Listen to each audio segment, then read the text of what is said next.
do any of you see a tipping point at one point where the common public will actually recognize all the stuff we're talking about? First of all, we're never going to get a greater tipping point than the pandemic itself. If you're waiting for a tipping point beyond that, then go ahead and just throw yourself off a cliff. I don't know what you're waiting for.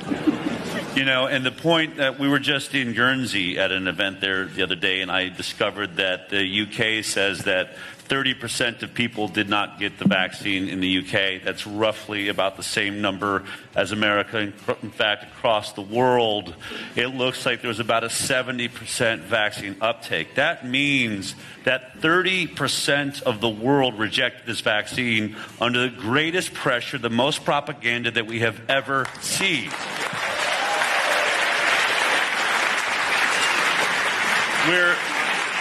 We're too used to thinking of that as a small number. That is a massive number because it has no apathy in it whatsoever. It means that those people rejected, stood their ground no matter what, all alone. Our problem was we weren't talking to each other. Our problem was we weren't finding out that 3 out of 10 of our neighbors were all making the same decision. When they were threatening our jobs, we never would have lost them if we'd have talked to the other employees and then walked together as the 30% and said, we're walking out of this business if you force us to vaccinate. That's what we told people to do in America, and the ones that did it kept their jobs. 30% moves mountains. Now imagine how many of the people, the 70% got the vaccine, would never have gotten it except for the pressure, that gave into the pressure, gave into the coercion, and gave into the guilt. You have to imagine then that's at least 50% of that remaining group, which means it's not a small group. 50% of this world, I believe, would never have gotten that vaccine, did not believe in that vaccine,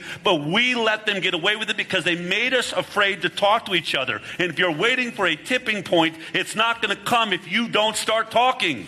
You are the change.